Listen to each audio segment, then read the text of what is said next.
Welcome दोस्तों, study Chimes में आप सभी का स्वागत है। आज हम लोग संविधान सभा के इम्पोर्टेंट क्वेश्चंस का पार्ट 2 देखने जा रहे हैं। हमारा पहला प्रश्न है, 1935 का गवर्नमेंट ऑफ इंडिया एक्ट महत्वपूर्ण है क्योंकि। तो ये क्यों महत्वपूर्ण है? तो इसका सही उत्तर होगा ऑप्शन नंबर डी। ये महत्वपूर्ण इसलिए है क्योंकि ये भारतीय संविधान का प्रमुख स्रोत है। तो हमारा जो गवर्नमेंट ऑफ इंडिया एक्ट 1935 था, इसके अंदर में टोटल हमारी 321 धाराएं और 10 जो है अनुसूचियां थी। तो आप इसके जो है इसी से अंदाजा लगा सकते हैं कि उस जमाने के अंदर में ये कितना बड़ा एक हमारा जो है एक्ट था, जिसके अंदर में टोटल 321 धाराएं और 10 अनुसूचियां थी। और इसके अंदर में जो है संघ सूची, प्रांतीय सूची और समवर्ती सूची, यानी कि हमारा जो है यूनियन लिस्ट, प्रोविंशियल लिस्ट और कंकरेंट लिस्ट जो है ये इंट्रोड्यूस करी गई थी। और इसके अंदर प्रांतों में द्वैध शासन बंद करके केंद्र सरकार में इसकी व्यवस्था की गई थी। ठीक है, तो जो द्वैध शासन गवर्नमेंट ऑफ इंडिया एक्ट 1919 के अंदर में शुरू हुआ था, ठीक है, तो उसको जो है प्रांतों में खत्म कर दिया गया था और जो है केंद्र के अंदर में शुरू कर दिया गया था। हमारा अगला प्रश्न है, भारत के संविधान में केंद्र और राज्यों के बीच शक्तियों का बंटवारा इनमें से किस अधिनियम पर आधारित है? तो इसका सही उत्तर है हमारा ऑप्शन नंबर सी, भारत सरकार अधिनियम 1935 यानी कि गवर्नमेंट ऑफ इंडिया एक्ट 1935। इसके अंदर में जो है संघीय, प्रांतीय और समवर्ती सूची का ढांचा पेश किया गया था और हमारी जो केंद्र और राज्य के बीच में शक्तियों का जो बंटवारा है वो कैसे होगा, इसमें बताया गया था। ठीक है, हमारा अगला प्रश्न है, भारतीय विधान पालिका पहली बार द्विसदनीय इनमें से किसके द्वारा बनाई गई? तो इसका सही उत्तर है हमारा ऑप्शन नंबर डी, 1919 के भारत सरकार अधिनियम द्वारा, यानी कि गवर्नमेंट ऑफ इंडिया एक्ट 1919 में। ठीक है, तो 1919 के भारत सरकार अधिनियम यानी कि गवर्नमेंट ऑफ इंडिया एक्ट 1919, जिसे हम लोग मॉन्टेग्यू चैम्सफोर्ड सुधार के नाम से भी जानते हैं। तो मॉन्टेग्यू और हमारे जो वाइस रॉय थे उस टाइम के, चैम्सफोर्ड, तो इन्होंने जो है मिलकर भारत की शासन प्रणाली के लिए एक सुधार लेकर आए थे, जिसके अंदर काफी सारे नियम बताए गए थे। ठीक है, जिनमें से विधान पालिका पहली बार इस एक्ट के द्वारा बनाई गई थी। ठीक है, तो जो विधान पालिका है ये पहली बार इस एक्ट के अंदर बनाई गई थी। इसके अंदर बाई कैमरल यानी कि द्विसदनीय, जिसमें एक जो है उच्च सदन जिसे हम लोग राज्य परिषद के नाम से जानते हैं और दूसरा जो है निम्न सदन जिसे हम लोग विधान सभा के रूप में जानते हैं, इनकी स्थापना की गई थी। ठीक है, तो इसमें पहली बार जो हमारी द्विसदनीय प्रणाली के बारे में बताया गया था, ये प्रांतों के अंदर लाई गई थी। और प्रांत जो है वो क्या होते थे? प्रांत वो थे जहाँ पर जो राजा महाराजा शासन करते थे, उन्हें जो है प्रांत या फिर प्रोविंस कहते थे। ठीक है, इंग्लिश के अंदर में प्रोविंस और हिंदी में प्रांत कहते थे, जहाँ पर राजा महाराजा जो है शासन करते थे। ठीक है, तो इसके अंदर में जो है पहली बार द्विशासन प्रणाली के बारे में बताया गया था। और जो 1919 के जो गवर्नमेंट ऑफ इंडिया एक्ट है, इसमें पहली बार भारत में डायरेक्ट इलेक्शन इंट्रोड्यूस करे गए थे। ठीक है, तो आपको याद रखना है कि भारत के अंदर जो डायरेक्ट इलेक्शन है वो कब इंट्रोड्यूस करे गए थे? तो गवर्नमेंट ऑफ इंडिया एक्ट 1919 के अंतर्गत। ठीक है, और जो हमारे प्रांत हैं, उन प्रांतों के अंदर डायआर्की सिस्टम लाया गया था। ठीक है, कौन सा सिस्टम लाया गया था? डायआर्की, वेरी इंपॉर्टेंट है भी। तो ये गवर्नमेंट ऑफ इंडिया 1919 के तहत ही लाया गया था। और डायआर्की में बेसिकली क्या होता था? तो डायआर्की के अंदर प्रांतों में पावर का बंटवारा दो जगह पर था, एक केंद्र और दूसरा जो है स्टेट गवर्नमेंट यानी कि राज्य सरकार। संविधान सभा के संघ संविधान समिति यानी कि यूनियन कॉन्स्टिट्यूशन कमेटी का अध्यक्ष इनमें से कौन था? तो इसका सही उत्तर है हमारा option number B, Pandit Jawaharlal Nehru. ठीक है, तो पंडित जवाहरलाल नेहरू जो थे ये संघ संविधान समिति के अध्यक्ष थे। हमारा अगला प्रश्न है, इनमें से कौन संविधान पांडुलेखन समिति यानी कि कॉन्स्टिट्यूशनल ड्राफ्टिंग कमेटी का सदस्य नहीं था? तो जो ड्राफ्टिंग कमेटी यानी कि हमारी प्रारूप समिति जो थी, उसके जो है हमारे मेंबर जो थे टोटल 7 मेंबर थे। ठीक है, और इसके अंदर में जो है हमारे मोहम्मद सादुल्ला ये भी थे, ए के ये जो थे ये भी थे और के एम मुंशी ये भी थे। ठीक है, तो हमारा जो ऑप्शन नंबर सी है, जवाहरलाल नेहरू, ये इस कमेटी के जो शामिल नहीं थे, तो उसमें जो शामिल नहीं है वो बताना था, तो सी इसका सही उत्तर हो जाएगा हमारा। हमारा अगला प्रश्न है, 1936 में भारतीय राष्ट्रीय कांग्रेस द्वारा संविधान सभा के गठन की मांग कहाँ के अधिवेशन में की गई थी? तो इसका सही उत्तर हमारा ऑप्शन नंबर ए, फैजपुर। तो फैजपुर जो है, इसमें पहली बार कांग्रेस की बैठक ग्रामीण क्षेत्र में हुई थी।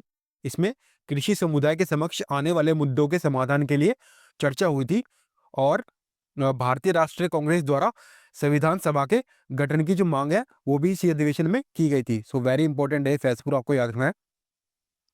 हमारा अगला प्रश्न है, संविधान निर्माता परिषद के झंडा समिति के अध्यक्ष इनमें से कौन थे? तो जो इसके अध्यक्ष थे वो थे option number A, doctor Rajendra Prasad. तो ये जो झंडा समिति थी, इसका गठन आपसे पूछा जा सकता कब हुआ था? तो इसका गठन जो था ये 23 जून 1947 को हुआ था। ठीक है, तो इसका गठन जो है राष्ट्रीय ध्वज के डिजाइन और रंगों को अंतिम रूप देने के लिए हुआ था, और इसमें जो है मौलाना अबुल कलाम आज़ाद, सरोजिनी नायडू, सी राजागोपालाचारी, के एम मुंशी और भीमराव अंबेडकर भी सदस्य थे। ठीक है, हमारा अगला प्रश्न है, प्रारूप समिति का गठन डॉक्टर भीमराव अंबेडकर की अध्यक्षता में कब किया गया था? तो इसका सही उत्तर हमारा ऑप्शन नंबर डी, 29 अगस्त 1947 को। और आपसे पूछा जाए कि प्रारूप समिति के अंदर में टोटल सदस्य कितने थे, तो भीमराव अंबेडकर को मिलाकर टोटल सदस्य की संख्या 7 थी। मैं एक बार आपको जो है इनके बारे में बता देता हूँ। तो हमारे पहले सदस्य थे जो खुद भीमराव अंबेडकर थे और अध्यक्ष भी थे। दूसरे थे हमारे अल्लादी कृष्ण स्वामी अय्यर, इसके बाद थे एन.जी. अयंगर, फिर थे हमारे के.एम. मुंशी और सैयद मोहम्मद सादुल्ला, एन. माधव राव और टी.टी. कृष्णमाचारी। तो ये आपको याद रखने हैं।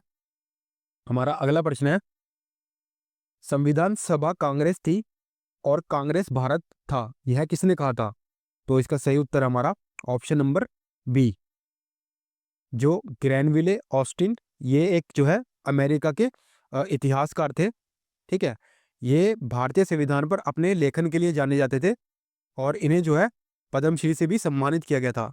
इन्होंने अपनी किताब द इंडियन कॉन्स्टिट्यूशन, आप को जो है इसकी किताब भी याद रखनी है, कभी पूछी जा सकती है आपसे। ठीक है, तो क्या नाम है इनकी बुक का? The Indian constitution.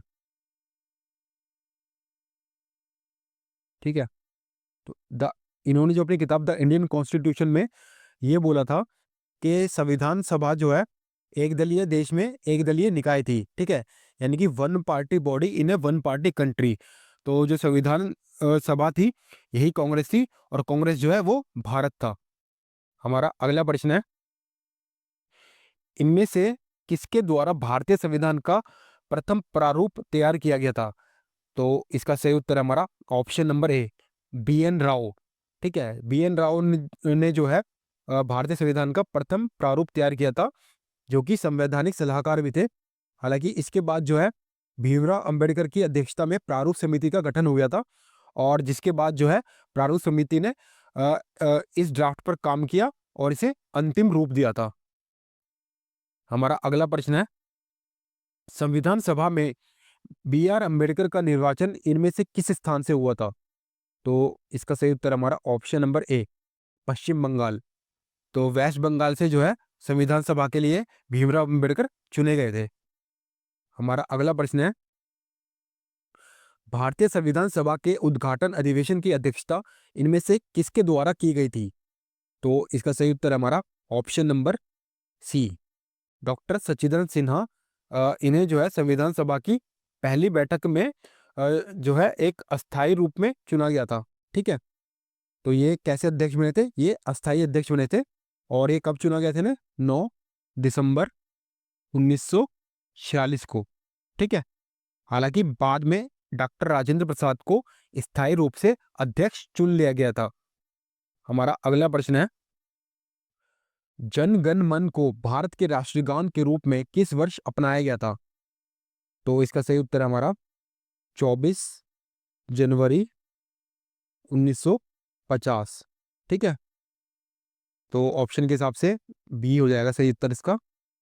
ठीक है, तो 24 जनवरी 1950 को संविधान सभा ने राष्ट्रीय गान को जो है अपनाया था। और अगर आपसे पूछा जाए कि जनगण मन को जो है किसने लिखा था, तो ये रविंद्रनाथ टैगोर ने लिखा था। Very important. और इसे जो है मूल रूप से बंगाली भाषा में लिखा गया था। बंगाली में से भारतो भाग्य विधाता के नाम से लिखा गया था। और पहली बार जो है कांग्रेस ने कलकत्ता का जो अधिवेशन हुआ था, जो कि 27 दिसंबर 1911 को हुआ था, तो कांग्रेस ने इसे पहली बार गाया था अपने इस अधिवेशन के अंदर। तो आपको याद रखना ये, ठीक है। और इसका जो हिंदी में अनुवाद अगर आपसे पूछा जाए कि इसका जो हिंदी अनुवाद है वो किसने किया था, तो आबिद अली ने किया था। सो वेरी इंपॉर्टेंट है, सारी पॉइंट्स आपको याद रखने हैं। हमारा अगला प्रश्न है, इनमें से किसके द्वारा संविधान सभा में उद्देश्य प्रस्ताव प्रस्तुत किया गया था? तो इसका सही उत्तर है हमारा option number B, Pandit Jawaharlal Nehru द्वारा। ठीक है, कब किया था? 13 दिसंबर 1946 को।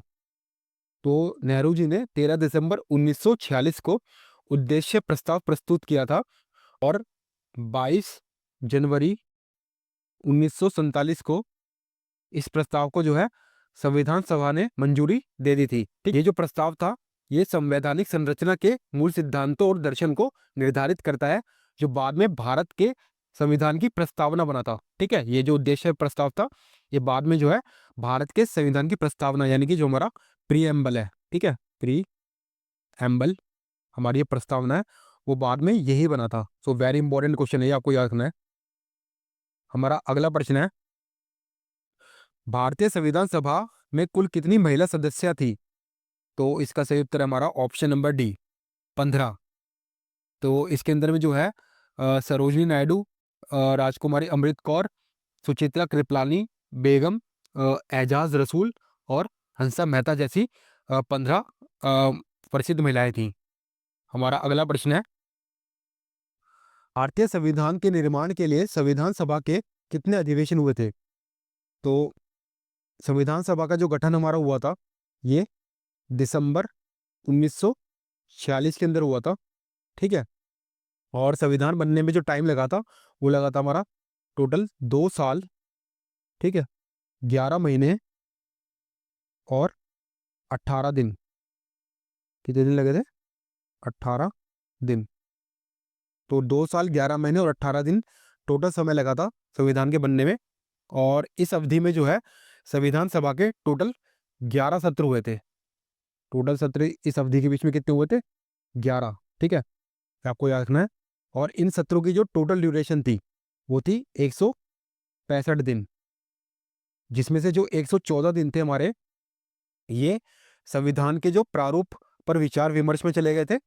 और जो 11वें अधिवेशन के आखिरी दिन यानी कि 26 नवंबर 1949 को जो हमारा संविधान था उसको जो है संविधान सभा द्वारा अंगीकृत कर लिया गया था, यानी कि अडॉप्ट कर लिया गया था।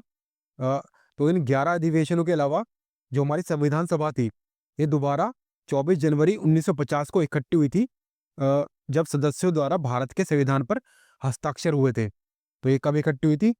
24 जनवरी 1950 को। तो यहाँ पर जो है इस डेट को हमारी संविधान सभा पुनः इकट्ठी हुई थी और संविधान के ऊपर हमारे उसके जो है हस्ताक्षर हुए थे। तो ये 11 सत्र जो है ये अलग और जिस दिन हस्ताक्षर हुए थे ये अलग, तो यानी कि एक ये हो गया। तो टोटल 11 और एक 12 सत्र हमारे हुए थे।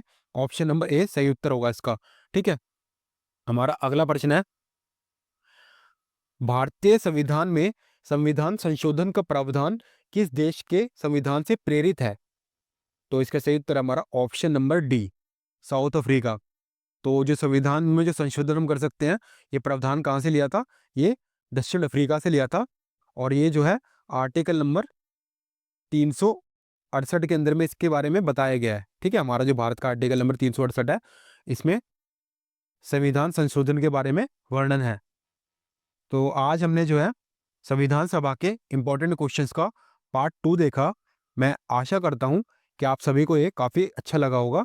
धन्यवाद।